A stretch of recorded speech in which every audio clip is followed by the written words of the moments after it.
Bonsoir à tous et à toutes. Nous sommes le 18 novembre 2024 et ce soir, à Police pour la vérité, nous avons envie de partager une petite réaction avec vous par rapport à un événement qui s'est déroulé vendredi 15 novembre sur Paris et qui a concerné l'équipe du parti Les Patriotes. Alors, je tiens tout d'abord à rappeler que Police pour la vérité est une association totalement indépendante. Nous n'avons de lien avec aucun parti politique, aucun syndicat, aucune organisation, comment dire, philosophique, religieuse, etc. Nous parlons de façon neutre et factuelle. Donc, les faits, en l'espèce, c'est l'interpellation et le placement en garde à vue de 2 personnes qui font partie de l'équipe des Patriotes. Cette équipe qui avait loué un véhicule floqué avec des slogans politiques, effectivement, opposés au traité Mercosur et qui s'apprêtait à s'aventurer vers l'hôtel de Matignon. Donc, qui a été arrêté par un barrage d'abord matérialisé et puis un petit contrôle de police. Donc, avec ordre de rentrer l'affiche qui était exhibée par la fenêtre de la cabine du véhicule et à qui on a reproché une manifestation illégale, circuler dans un véhicule, même avec des slogans politiques ne constitue pas une manifestation.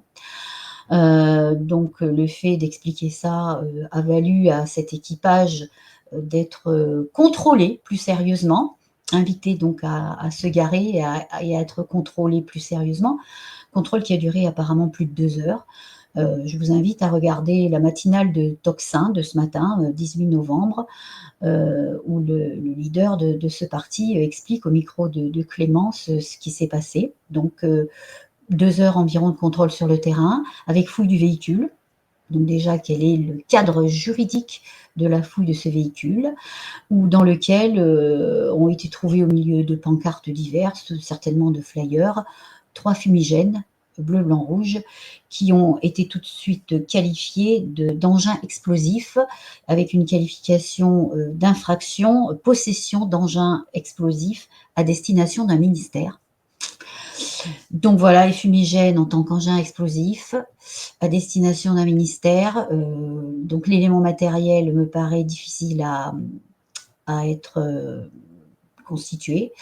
L'élément intentionnel, impératif, une infraction, élément légal, élément matériel et élément intentionnel. Voilà, je pense que c'était vraiment ce qui est sorti du chapeau pour pouvoir continuer à enquiquiner ces gens qui tout simplement circulaient avec des slogans, mais rien ne l'empêche.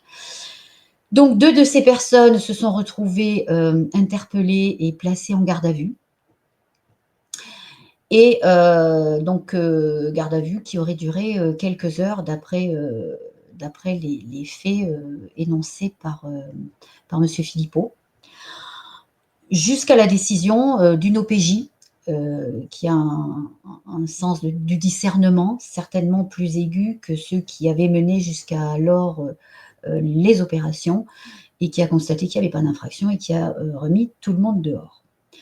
Donc là, on a une grave atteinte à la liberté d'expression, à la liberté de circuler, évidemment, et elle s'inscrit dans une suite depuis plusieurs années de graves infractions, atteintes aux libertés d'expression, liberté de circuler, liberté de manifestation.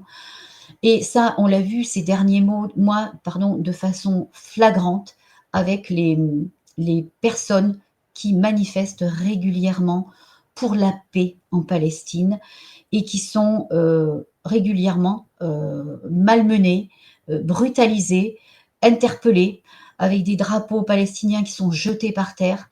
Voilà, on est soi-disant dans le pays de la liberté, on est dans un pays soi-disant démocratique et on assiste à des scènes de violence sur des citoyens qui manifestent. et qui ont le droit de manifester.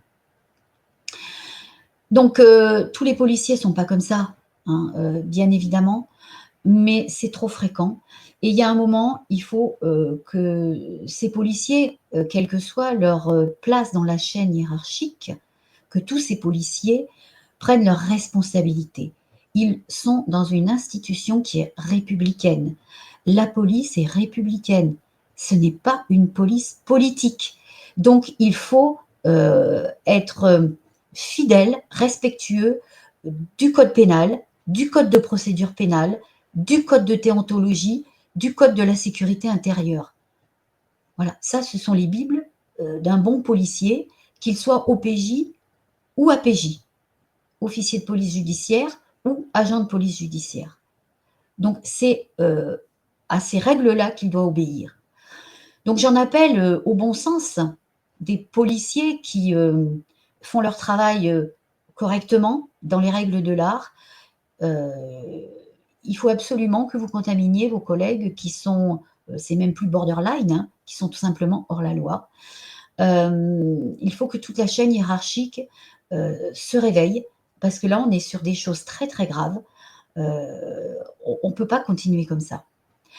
Alors j'en appelle aussi, au parti des patriotes, parce qu'ils ont là l'occasion de déposer plainte pour ces mesures, arbitraires, ces mesures liberticides, ces mesures illégales d'interpellation, de placement en garde à vue. C'est une occasion, vraiment pour un parti, en fait, hein, de réagir d'une façon très ferme à cette, déviance, qu'a pris, l'institution police.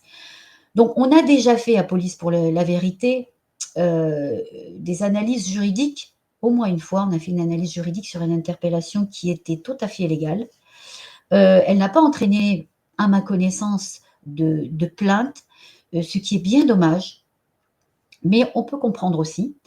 Là, j'espère, puisque c'est une structure qui en est victime, j'espère qu'une plainte va suivre et que les policiers qui sont, hors la loi, vont être, remis dans le cadre de la loi. C'est absolument nécessaire pour un pays tel que le nôtre. Je vous remercie, pour votre attention. N'hésitez pas à partager cette, vidéo, qui me paraît quand même assez importante. Il faut se réveiller. Nous devons défendre notre liberté d'expression, notre droit à manifester. À très bientôt. Merci beaucoup. Au revoir.